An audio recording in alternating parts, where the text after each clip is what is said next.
Assalamualaikum warahmatullahi wabarakatuh. Halo semuanya, perkenalkan nama aku Cindy Fatika Sari dari Fakultas Ekonomi dan Bisnis, Prodi Manajemen, Universitas Pelita Bangsa. Di sini saya akan menjelaskan dan memaparkan materi yang bertema optimalisasi ekonomi dan analisis perilaku konsumen. Sebelumnya, saya akan menjelaskan pengertian dari optimalisasi ekonomi.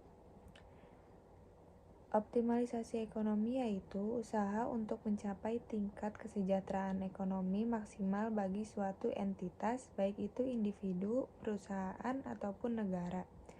Tujuan dari optimalisasi ekonomi adalah untuk memaksimalkan penggunaan sumber daya yang terbatas agar menghasilkan hasil yang paling menguntungkan.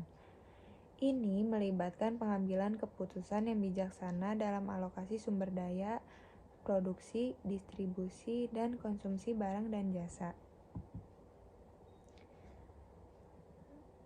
Pengertian perilaku konsumen sendiri yaitu studi tentang bagaimana individu, kelompok, dan organisasi memilih, membeli, menggunakan, dan bagaimana barang, jasa, ide, atau pengalaman untuk memuaskan kebutuhan dan keinginan mereka.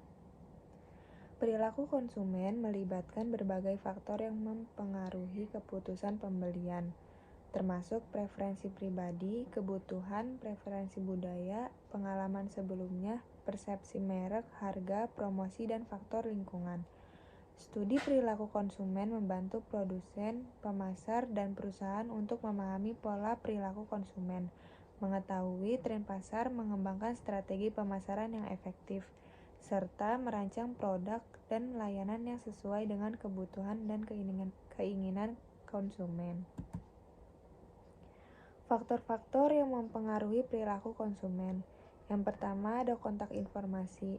Ketika konsumen terlibat langsung dengan informasi tentang produk, toko, atau merek, perilaku dalam tahap ini membaca atau mengamati surat kabar, majalah, dan papan iklan, mendengar iklan di radio, menonton iklan di TV, atau berbicara dengan teman-teman.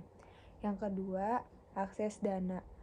Konsumen dapat membayar suatu penawaran ide produk dengan berbagai macam cara, termasuk di dalamnya adalah penarikan tunai dari bank, mengisi cek, menggunakan kartu kredit, tawaran penundaan pembayaran, dan penggunaan uang muka juga memberikan kesempatan bagi konsumen untuk mengumpulkan dana yang dibutuhkan.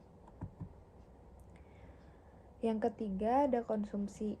Penggunaan suatu produk yang tampaknya seperti suatu perilaku yang terlalu sederhana untuk digambarkan, walaupun pada kenyataannya tidak benar karena adanya perbedaan yang sangat luas pada ciri-ciri produk atau jasa.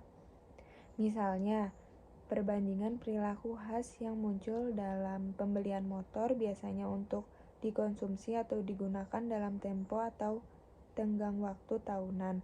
Selain servis rutin, di samping produk komplain lainnya seperti pembelian bensin.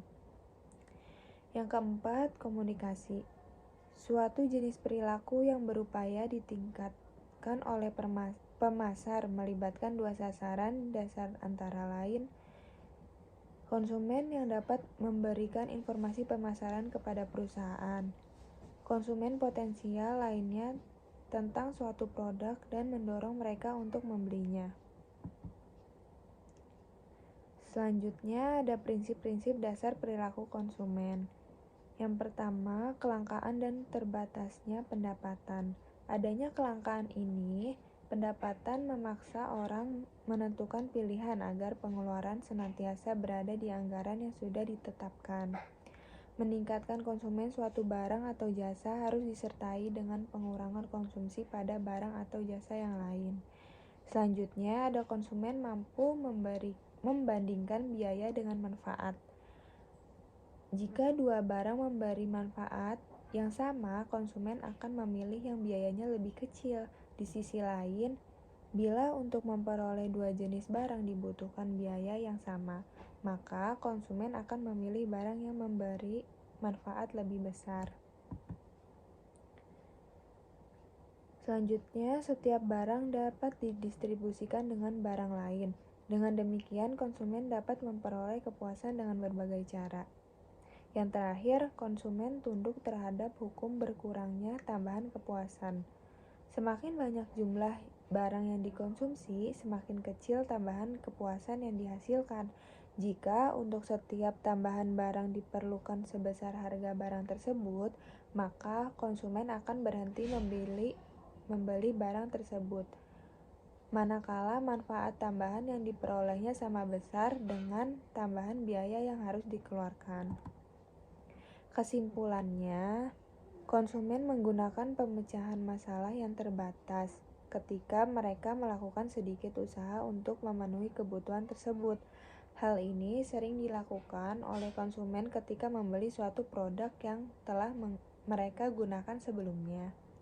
Jadi, kesimpulan mengenai konsumen memilih atau dipilih produsen dan sebaliknya adalah semua kondisi benar. Karena setiap pihak menjalankan perannya masing-masing dalam mencapai tujuan serta memenuhi kebutuhan produsen mencari konsumen dengan berbagai penetapan kriteria dan strategi untuk mencapai target sasaran yang telah ditetapkan sebagai acuan.